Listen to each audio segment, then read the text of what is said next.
Here's check on stores we're following for you today on Robin Hood Radio. Last night in Region 1, after a brief public hearing, the Region 1 Board of Education voted to send its $16,026,463 proposed budget to a referendum, which will be held on Tuesday, May 4th from noon till 8 p.m. The budget represents a 1.58% increase, about $250,000 over the current spending plan. Voting will take place in each of Region 1's community town halls. Absentee ballots will be available as well. Just contact your town clerk's office for that absentee ballot. Also, the Region 1 Board of Education announced yesterday the reappointment of Dr. Scott Fellows and Mrs. Jill Pace as the team to fill the interim assistant superintendent position for one more year. The assistant superintendent search committee, composed of all members of the Region 1 Board of Education and the All Boards Chairs Committee, agreed with Lisa Carter, the newly appointed superintendent, that it was best to continue working with this team as they continue to support the administrators and staff in the areas of curriculum and professional learning. Governor Ned Lamont says a state reply is forthcoming to a White House inquiry about the possibility of Connecticut hosting some children who have recently entered the U.S. from Mexico without their parents. The shuttered Connecticut Juvenile Training School in Middletown is one location that's being evaluated. Lamont and Vanessa Dornanes, the Commissioner of Children and Families, confirmed yesterday. Meanwhile, Connecticut on Thursday had a positivity rate lowered down to 2.41%. The number of total tests performed since the pandemic began in the state stands at over 7 million, close to 8 million, an increase of 42,000 since Wednesday. As arrests from the attempted insurrection at the Capitol continue, links are being made between rioters and extremist groups called Oath Keepers, a far-right anti-government militia organization that named former Greene County Sheriff Greg Seeley the New York Constitutional Sheriff in 2017. More than 300 people, including William Tyron of Selkirk, have been charged with crimes in connection with the events of January 6. Investigators identified more than 540 suspects, and more arrests are anticipated. Kirsten Gillibrand says it's time to make common sense reforms, and this is the time to make them. It's prescription drug prices that need to be lowered across the country, according to Gillibrand.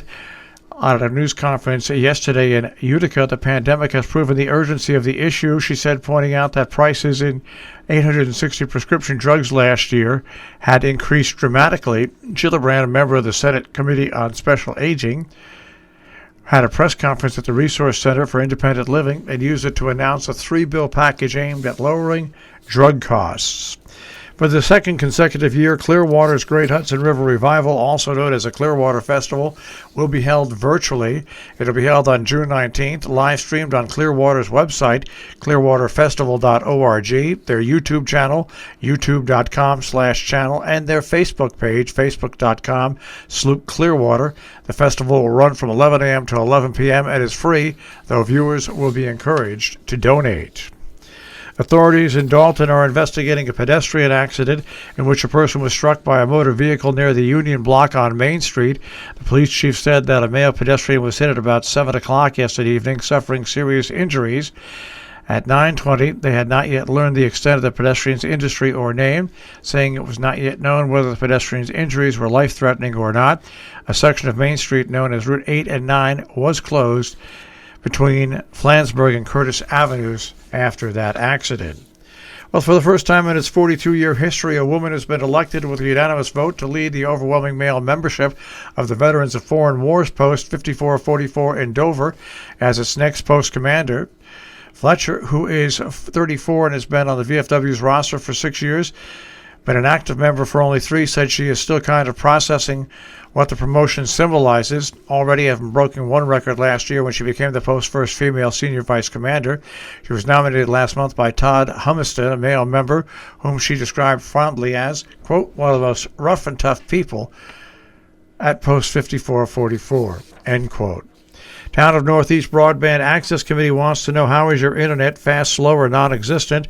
Tell the committee about it by taking their community survey. Those who participate will help the town in its efforts to bring high-speed internet service to homes and businesses throughout Northeast and the village of Millerton. Participation could also assist in the town in acquiring important funding down the road.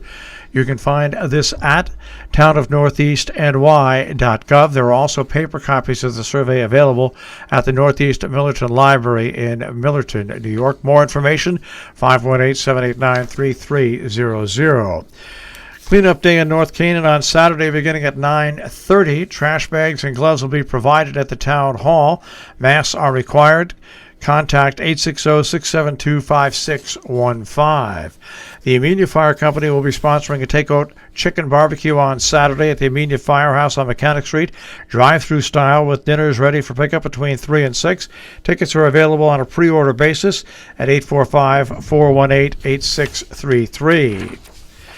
The CAC Climate Smart Dover Task Force Committee is meeting on Saturday at Town Hall. Stanford Grange is hosting a penny social meatloaf dinner.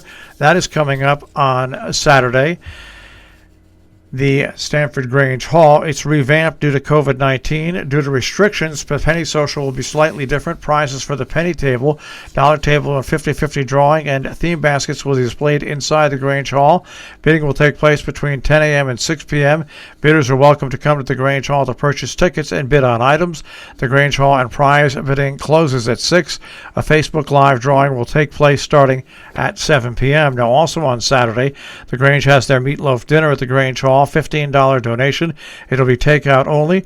Dinner's available for pickup at 5 p.m. For reservations or more information, contact any member of the Grange. The Pancake Clippers are out of hibernation in Sharon. Coming up on Sunday, the Sharon Volunteer Ambulance will have a takeout pancake breakfast at the firehouse, all proceeds benefiting the ambulance squad for supplies and COVID PPE. To pre-order, 917-742-7287. Each breakfast is fully loaded with pancakes, French toast, scrambled eggs, breakfast, potato, sausage, and bacon. They'll be open from 7 to 10:30. Cash or credit cards will be accepted. For bird watchers, spring is your time of year. Well, Caleb May will offer a guide on Sunday, 7 p.m., Scoville Library, a Zoom event to bring spring migration with species information, tips, tricks, and background knowledge. You can register at the ScovilleLibrary.org. Our business brief is underwritten by Morgan's at the Interlaken, interlakenin.com.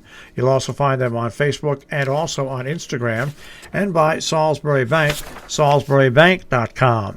The Dow Jones Industrial Average will start off the day today at 33,503.57.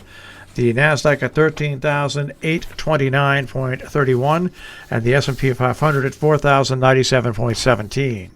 We'll take a look at the tri-state forecast. That'll come your way in just a few moments.